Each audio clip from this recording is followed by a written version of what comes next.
everyone, it's Aurora here, and I thought today would be a wonderful day to read you all a story. Now, this story is about one of my very good friends. You might know her. Her name is Snow White. Now, this story is called Snow White and the Seven Dwarfs, a big surprise. I love surprises, don't you? Snow White and her prince had recently been married, and they were living happily ever after at the castle. The seven dwarfs missed Snow White, but she made sure to visit them often. One spring day, Snow White went to the dwarfs' cottage. The dwarfs were not expecting her, but the princess had a very special surprise planned for them. Snow White knew the dwarfs worked hard. That day, she wanted to make sure that when they got home, they didn't have to do any more work. No dusting, no sweeping, and no cooking. Snow White waited until the dwarfs had left. Then she and her animal friends hurried into the cottage. The princess looked around. By the time the dwarfs get home tonight, a surprise will be ready. So they set to work. Snow White sang a cheerful song as she swept the cottage floor. The birds chirped while they picked up the crumbs. The squirrels used their fluffy tails to dust, and the chipmunks and deer washed and dried the breakfast dishes. With so many helpers, Snow White had the downstairs gleaming in no time. Next, they went upstairs, and the princess began to make the beds. Pull the covers up tight, she told the bunnies, then fold down the top. There, it's perfect.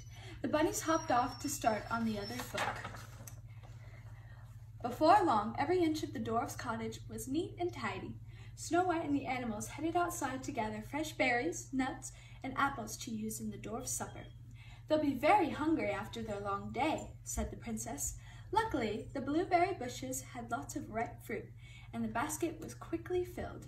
I know what we'll make for dessert, Snow White told the rabbits. Blueberry pie. I love pie. It's one of my favorite desserts to eat. What's your favorite dessert? Oh, that's wonderful. That sounds delicious. Next, the princess and her friends strolled into a meadow to find some wildflowers. Lovely, she said. She sniffed a blossom. These will be perfect for the table. Back inside the cottage, Snow White and her friends got to work fixing supper. There was soup to be simmered, bread to be made, and pie to be baked. Oh, that sounds delicious now, doesn't it? Before she knew it, in the late afternoon, sun was casting long shadows across the window panes. Tweet, tweet, chirp, chirp.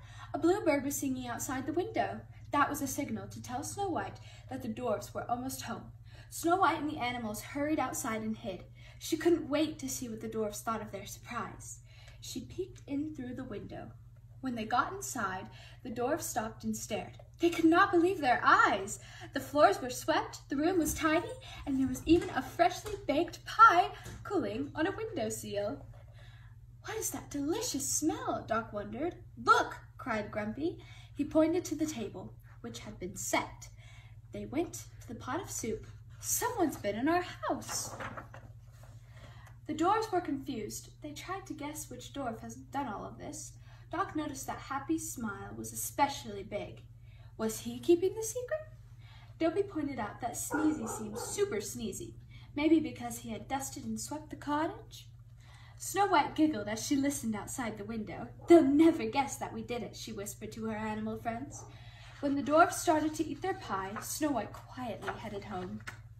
Inside the cottage, Bashful had one more guest.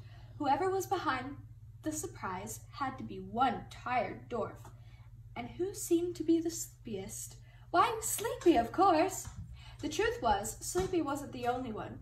After a long workday, their tummies were pleasantly full. All the dwarfs were ready for bed.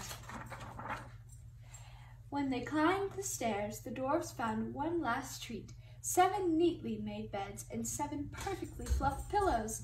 As they drifted off to sleep, the dwarfs decided to tell their good friend Snow White about this wonderful surprise the very next time they saw her. Now, that's the end of our story. I hope you enjoyed it just as much as I did.